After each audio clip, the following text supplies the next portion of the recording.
another video, but today I'm just going to be reading because I couldn't think of anything else to do. Just don't mind the background.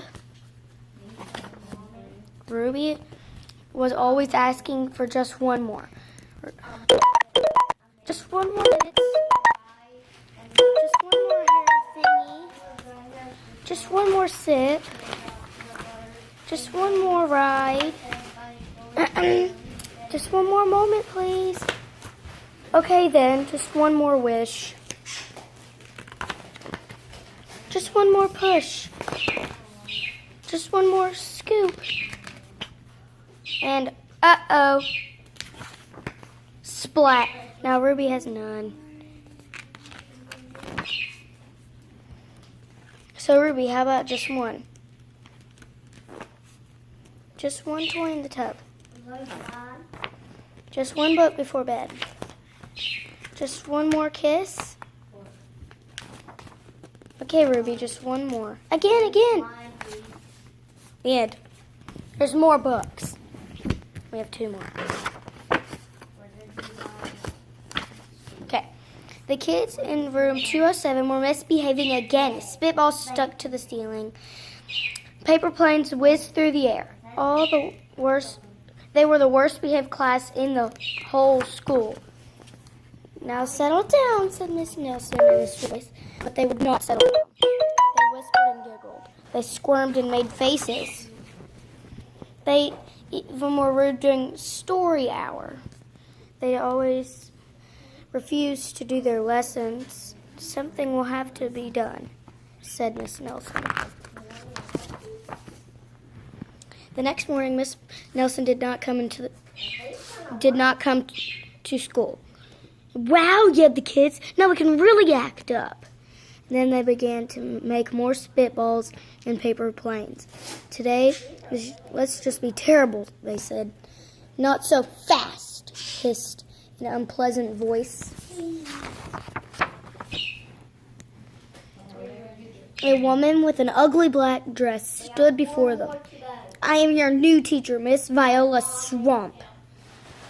And she rapped the desk with her ruler.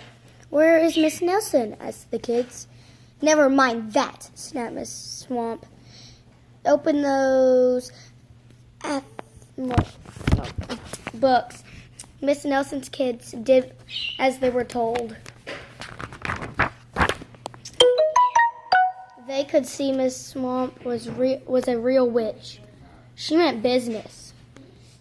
She put them to work. No, these shoes don't work. She loaded them down with homework. We'll have no story hour today, said Miss Swamp. Keep your mouth shut, said Miss Swamp. Sit perfectly still, said Miss Swamp. And if you misbehave, you'll be sorry, said Miss Swamp. The kids in 207 worked so hard. The days went by, no sign of Miss Nelson. The kids missed Miss Nelson.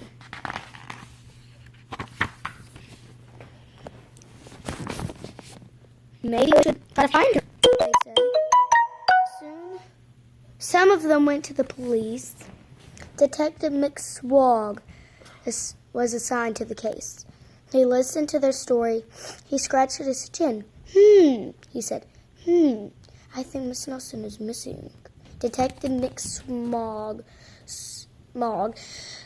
would not be much help. Here's your license. Clip right. Other kids went to Miss Nelson's house. The shades were tidied down. No one answered the door. In fact, the only person they did see was the wicked Miss Viola Swamp coming up the street. If she sees us, she'll give us more homework.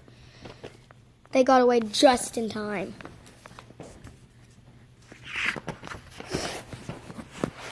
Maybe something terrible happened to Miss Nelson. Maybe she was gobbled up by a shark, said one of the kids. But that didn't seem likely. Sharks, very unpleasant. You love sharks. Maybe Miss Nelson went to Mars, said another kid. But that didn't seem likely either. I know, exclaimed one know-it-all. Maybe Miss Nelson's car was carried off by a swarm of angry butterflies. But that was the least likely of all. The kids in room 207 became very discouraged. They seemed that Miss Nelson was never coming back, and they would be stuck with Miss Viola Swamp forever. And then they heard footsteps in the hall. Here comes the witch, they whispered. Hello, children, someone said in a sweet voice. It was Miss Nelson. Did you miss me? She asked. We certainly did, cried all the kids. Where were you? That's my little secret, said Miss Nelson. How about a story hour? Oh, yes, cried the kids.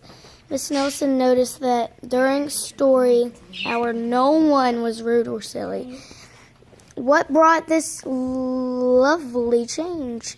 She asks. That's our little secret, said all the kids.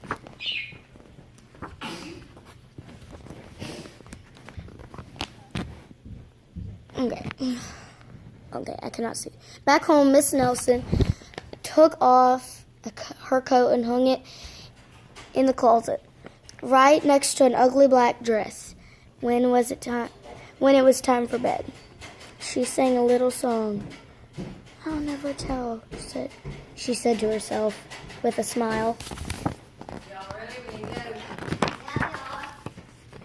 P.S. Detective McSwog working on a new case. He is now looking for Miss Viola Swamp. Well, I'll read sharks in the next video.